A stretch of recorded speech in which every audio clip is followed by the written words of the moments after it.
High class, in the 3 centuries from 300 to 600 BCE, a substantial increase in religious ferment or foment marked Europe, South Asia, and China with big implications. And what does ferment or foment mean, class? It means agitation, excitement, possible trouble. In the West, Christianity was elevated to the state religion in the Roman Empire. To the east in India, I've mentioned that the Brahmanism or Vedic faith has developed into Hinduism. And in northern India and East Asia, Buddhism will transition from an ethical code to a religion. And later we're going to see the rise of Islam too. At the same time, common cultures are encompassing larger geographic areas in places like the Bantu-speaking polities of sub-Saharan Africa and among the Mayans in Mesoamerica that we'll talk about later in this lecture.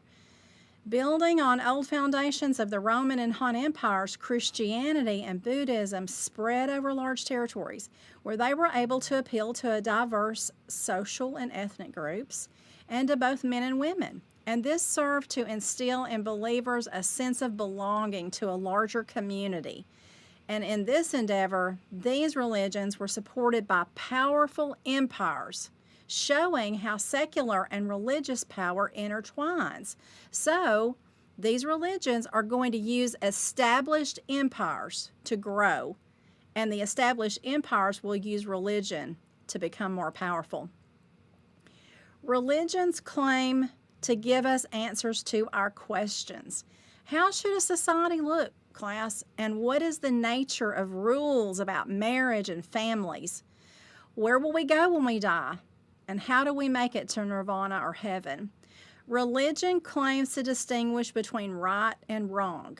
And within this new categorization of right and wrong, we're going to see the rise of defining who is the wrong people. Who are they? And class, they can be ostracized, exiled, or killed, all in the name of religion. Of course, universalizing religions believed that they could and they should travel anywhere and establish in any culture. Thus, religion and religious leaders could profoundly integrate societies, but they can also drive them apart. Now, although the Western Roman Empire had begun to seriously fragment by this period. Remember, the Roman Empire never falls, it sort of crumbles, due in part by the antagonistic forces at its borders that we've already previously covered. Christianity provides a source of continuity, which was centralized in the church in Rome. And the triumph of Christianity, class, is one of those turning points or themes in history that clearly affects our world today, don't you think? And to go from a persecuted religion to being embraced by a legitimate empire is a phenomenon. Christianity has emerged from a persecuted faith in conflict with state religion and gods to become the state religion. And it's going to be by a variety of means, like the endeavors of missionaries and martyrs. Once a secret religion that used the fish as a sign for other believers, they asserted their allegiance to their Lord God and the gospel of Jesus Christ. Paul, with his satchel of letters, spreads the new religion through the remnant of the Roman world and the Mediterranean region. Martyrs, killed for their practice of their faith, inspires others to turn to their new faith. Who are these people willing to die for their religion? What do they have that I don't have? In an important example of martyrdom, a young affluent mother named Vivia Perpetua and her maidservant Felicitas were massacred by wild animals in the amphitheater of Carthage in 203 of the Common Era. This would make a powerful impact on the audience because it was a small stadium and they could actually see the victims in the eyes. So she refused to renounce her Christian faith, and she refused to pay tithes and homage to the gods, the official gods of the time of the Roman Empire. So she was sentenced to death, and she went willingly to that death. And this also shows really the important roles that women are playing. While a church hierarchy dominated by men was still developing, still overall women are valued higher and allowed to participate in worship, leading to many female converts. Christians proved to be a unique class among other religions. They were willing to stay behind and minister to the sick during times of things like the plague. And it was an open religion to all who would believe, even the poor and slaves. So it's going to take still the conversion of the Roman Emperor Constantine to really legitimize Christianity.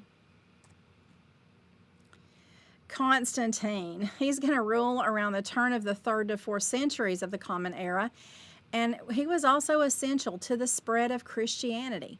Constantine belonged to a class of soldiers during a time when the Roman Empire had several claimants fighting for power.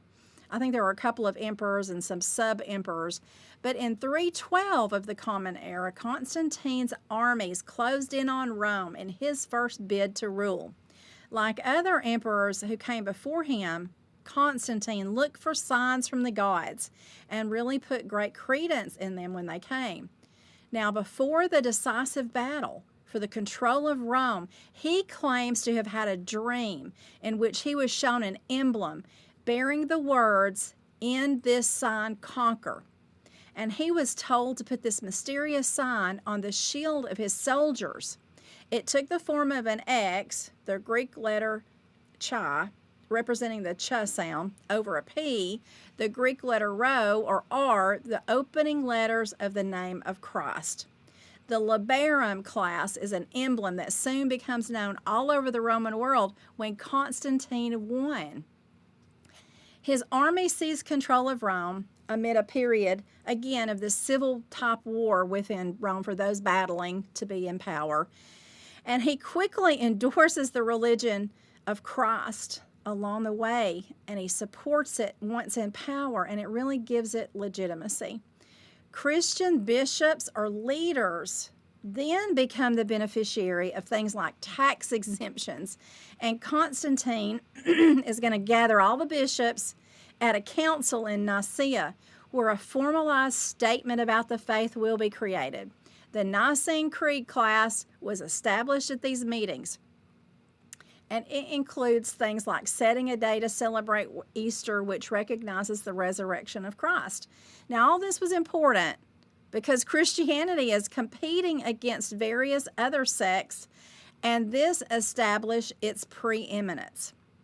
To that point, however, Christianity had already made large strides in the Roman Empire because of the spread of its authoritative texts, the charisma of its holy men and women, including martyrs.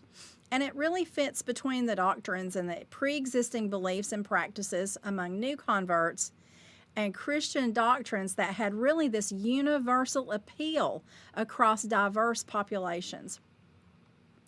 The church takes on the name of Catholic. And what does this mean? It means a universal. Unfortunately, we'll see a split in the Catholic Church, as we'll also see in Islam as well. The conversion of Constantine. Constantine designated Byzantium the site of the new imperial capital. We're moving out of Rome, which he named Constantinople in modern-day Turkey. Now remember the Goths we had talked about previously. The Goths had been accepted as recruits by the Roman emperors. However, they subsequently faced dire conditions within the territory, and as Roman authorities did not pay them or feed them adequately. So the battle between the Romans and the Goths in 378 of the Common Era was an outcome of this conflict and resulted in Gothic forces crushing the Romans. And so they needed to move out of Rome. And the city of Constantinople was the wealthiest and most productive region in all the Roman Empire that remained. It was a city filled with libraries, museums, and treasures, like all things ancient Greece. It will remain so until 1453 class, when it falls to the Islamic Ottoman Turks, who rename it Istanbul. This state sponsorship, though, of religion is going to become striking in this monumental architecture that's going to emerge for the church. Basilicas were these cavernous public spaces for worship where the individual was meant to be awed by their religious experience. And beneath the dome of the apse, the bishops sit atop the cathedra from which they would preach to worshipers as intermediaries between heaven and earth. These spaces, these religious spaces, become new public forums that welcome the poor, and bishops become responsible for providing for their care. And in addition to shelter and the thrill of being in such a majestic space that commoners received, this also means that the bishops serve as a type of arbitrating judges for disputes among Christians. Bishops are going to build for themselves very powerful positions, class, that will last into modern times. From birth to death, the church will have control over you. And also, in part of and as a result of political breakdowns, the Catholic Church proves to be a source of continuity and a sense of belonging for individuals in Western Europe. Rome established itself as the symbolic head of Western churches, and its bishop emerges as the Pope of the entire church, and its city becomes a spiritual capital of the faith rather than the political capital of a fallen empire. So it turns religious. And it's going to take a common enemy, though, of the powerful nomadic tribes of the Huns to somewhat unify the world at the time: the Romans, the Goths, the Franks, and others in the region. And let's see what happens. Led for 2 decades by King Attila, prior to his death, a confederation of nomadic Hunnish tribes from the Mongolian steppe region threatened both non-Romans and Romans. Now, the Huns are thought to be descendants of the dreaded Xiongnu, who tormented the China that we've talked about. But Attila brought together many Hunnish tribes under his rule, and he really posed a grave threat to populations in and around the Roman borders. He was able to extract huge tributes of gold from the Roman emperors and others as well. Everyone hated the Huns. He and the Huns sacked many border cities. They looted, they plundered, they raped, they murdered. They held captive or enslaved those they didn't kill. Now, class, Attila got into a tussle with the Bishop of Margus when the bishop looted and robbed royal Hun graves. And then the Roman Empire conveniently forgot to pay negotiated tributes. It led to attacks by the Huns. Also, the Goths are going to tie up with Attila. The leader of the Goths in Gaul, they betrothed their sister to a Roman senator, and she was not happy with this arrangement, class, so she sent her engagement ring to Attila the Hun and a plea for help. Attila chose to interpret this as a marriage proposal, and he accepted, along with a declaration he would take half of the western border as a dowry. It was not to be. He did attempt to invade Gaul to no avail, and the poor sister was exiled. Class, everyone was glad when Attila the Hun died. And I thought I'd show you this map of the Hun territory, which is pretty extensive. Now, despite all of the things happening, all the calamities, the Roman Empire that remains in the east, Byzantium, persisted undamaged. So it was a strong and centralized state based around its new capital at Constantinople, which the Emperor Constantine had ordered and perceived as a new Rome. It was highly successful and impressive. It grew to a population of nearly 500,000. There were thousands of palaces, and it occupied a crucial strategic position on the western side of the Bosphorus, the strait separating Europe and Asia, and it also held a huge hippodrome in which chariot races and other displays could be viewed by the emperor and their residents. Now, class, Justinian and his wife Theodora assumed the throne as emperor in 527 of the Common Era. Theodora was described as a former actress, prostitute, stripper, but she mended her morals and has often been considered Justinian's backbone. A significant part of his rule and legacy is going to include the reform of Roman laws in the empire, the Codex Justinus. The Digest and the Institutes were two of the major texts on Roman law that emerged, and they coalesced into a number of law books, and they provided a teacher's manual and student textbooks to be used in the schools of law. Today, it remains the largest and richest source of legal information and thought, and continues to greatly influence our law today. Now, Justinian reconquered Italy and other provinces lost previously to the Roman Empire, by the Roman Empire, by using something called Greek fire. And they would put this Greek fire on weapons, and it was a closely guarded secret. It was so secret, class, that the recipe is now lost. According to one account, this Greek fire burned on water, was accompanied by thunder and much smoke. So he was successful in getting back some of the Roman Empire's lost provinces. In religious life, the Basilica Hagia Sophia, which means holy wisdom, stood at the end of the hippodrome, and it represented the extraordinary power that fuses between state and spiritual life. It was a perfect marriage, class, between empire building and Christianity. Later, the Hagia Sophia would be an Islamic mosque, and today it is a museum and a mosque. It really changed the history of architecture and was one of the largest in the world for hundreds of years. I'll show you a picture of it in just a minute. But this Eastern Roman Empire, the Byzantine Empire, is going to face various threats, including internal discord and the Sasanian Persians to the east, we'll talk about in a minute. More devastating, around 540 of the Common Era, bubonic plague is going to strike Constantinople, and it kills 1/3 of its residents within weeks. Justinian had it, but he recovered. He also had Procopius write an official history of the Byzantine Empire.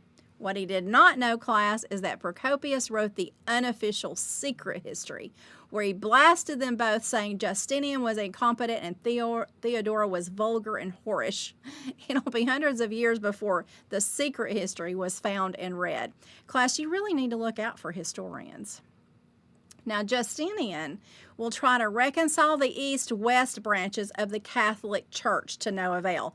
There was an east-west schism. It led to the Roman Catholic Church and then the Eastern Orthodox Catholic Church. At one time, Justinian kidnapped one of the popes. It led to two popes. He kidnapped one, and he tried to bribe him to no avail. The schism inside the church was over things like the nature of Christ and unleavened bread. So he never was able to resolve the schism. Justinian and Theodora. And there's the Hagia Sophia, and it's just phenomenal. That's certainly somewhere I would love to go to. Class, I'm going to pause here, and we'll pick back up with the rest of the chapter in just a moment.